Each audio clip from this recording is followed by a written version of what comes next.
తిరుపతి వెళ్లే వాహనదారులకు దాదాపుగా 80 కిలోమీటర్ల దూరం తగ్గే విధంగా కేంద్ర ప్రభుత్వం కృష్ణా నదిపైన సంగమేశ్వరం వద్ద తీగల వంతెన నిర్మాణానికి శ్రీకారం చుట్టింది. దీనికి సంబంధించి 600 కోట్లతో రహదారి పనులు కూడా చేపట్టింది. రాయలసీమ రైతు సంఘం నాయకులు తీగల బ్రిడ్జ్ వద్దు బ్యారేజ్ కమ్ బ్రిడ్జ్ కడితే సీమలో లక్షలాది ఎకరాల పంటలకు నీరు అందుతుందని అంటున్నారు. అయితే కేంద్ర ప్రభుత్వం టెండర్లు ఇప్పటికే పూర్తవడంతో రహదారి పనులు చకచకా జరుగుతున్నాయి. రైతు సంఘం విజ్ఞప్తులను ఏమాత్రం లెక్క చేయకుండా పనులు పూర్తి చేసేస్తున్నారు. ఇక దీనిపై మరింత సమాచారాన్ని మా కర్నూలు ప్రతినిధి రామాంజనేయులు అందిస్తారు. అంటే ఒక పక్క తెలంగాణ, ఒక పక్క ఆంధ్ర.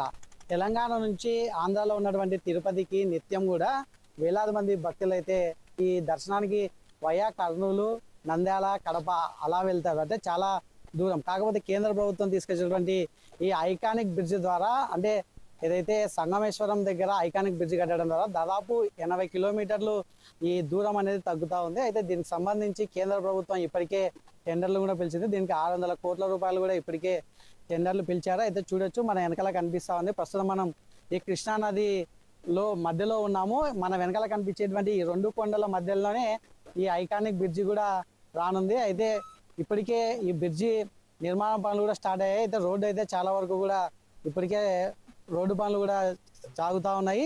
అయితే చూసుకోవచ్చు, ఒక పక్కనేమో కేంద్ర ప్రభుత్వం ఏమో ఐకానిక్ బ్రిడ్జి ద్వారా ఏదైతే తిరుపతికి వెళ్ళేటువంటి దూరాన్ని తగ్గించే ప్రయత్నం అయితే చేస్తామంటున్నారు. కానీ కాకపోతే రాయలసీమలో ఉన్నటువంటి ముఖ్యంగా ఈ నందికొట్కూరు, ముచ్చుమరి, ఈ చుట్టుపక్కల ప్రాంతాల వాళ్ళు గతంలో కూడా చూసుకోవచ్చు, శ్రీశైల డ్యామ్కి సంబంధించి లక్షలాది ఎకరాలు పంటలు పొందేటువంటి ఎకరాలు రైతుల కోసం అని చెప్పేసి అప్పుడు దానం చేశాము. కనీసం ఇప్పుడు ఏదైతే ఈ తీగల వంతెన కట్టడం ద్వారా ఏదైతే దూరాన్ని అయితే తగ్గించచ్చు. కాబట్టి ఇక్కడ రాయలసీమలో ఉన్న రైతన్నలకు ఎటువంటి ఉపయోగం లేదని చెప్పేసి ఇక్కడ ఉన్నటువంటి అనేక మంది రాయలసీమ ఉద్యమకారులు, అలాగే వ్యవసాయం సంబంధించినటువంటి నాయకులు కూడా చాలా మంది కూడా డిమాండ్ చేస్తూ ఉన్నారు చాలా రోజుల నుంచి కూడా.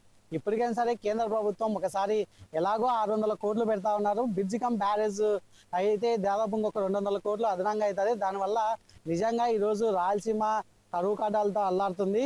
కేవలం పక్కన రాయలసీమ పక్కనే వెళ్తున్నటువంటి ఈ కృష్ణా, తుంగభద్ర నదులు ఉన్నప్పటికీ కూడా నీటి చుక్కని వాడుకోలేక అనేక వేల ఎకరాలు కూడా ఈరోజు ఎండిపోయిన పరిస్థితి. ఇప్పటికైనా సరే పాలకులు ఒకవైపు శ్రీశైలం డ్యామ్కి గతంలో కూడా కొన్ని వేల ఎకరాలు దానం చేసినటువంటి ఘన చరిత్ర రాయలసీమ రైతులది. మరి రాయలసీమ రైతులను ఆదుకునేందుకు మాత్రం అటుపక్క కేంద్ర ప్రభుత్వం కావచ్చు, ఇటుపక్క రాష్ట్ర ప్రభుత్వం కావచ్చు, ఎవరు కూడా పెద్దగా పట్టించుకోవట్లేదు. ఇప్పటికైనా సరే సాగునీటి సంఘాలు అందరూ కూడా డిమాండ్ చేస్తున్న పరిస్థితి.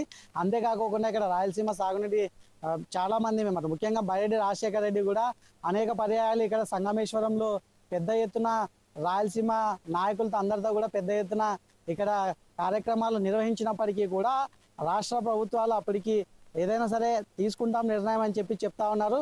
అయితే మరికొన్ని రోజుల్లో ఈ తీగల బ్రిడ్జి పూర్తి అయ్యే అవకాశాలు ఉన్నాయి. కాబట్టి ఇప్పటికైనా సరే రాయలసీమ వాసుల యొక్క ఆశ ఏంటంటే బ్రిడ్జ్ కమ్ బ్యారేజ్ కడితే ఈ నీటి ద్వారా రాయలసీమలో లక్షలాది ఎకరాలు పంటలకు నీరు లభ్యమవుతా ఉంది. కాబట్టి ఇప్పటికైనా సరే ఏదైతే కూటమి ప్రభుత్వం కావచ్చు, అలాగే సెంట్రల్ గవర్నమెంట్ కావచ్చు, ఒక్కసారి రైతులను అలాగే రాయలసీమను సస్యశ్యామలం చేయడానికి ఈ బ్రిడ్జి ఎంతగా ఉపయోగపడుతుందని చెప్పేసి రాయలసీమ నాయకులు ఆవేదన వ్యక్తం చేస్తూ ఉన్నారు.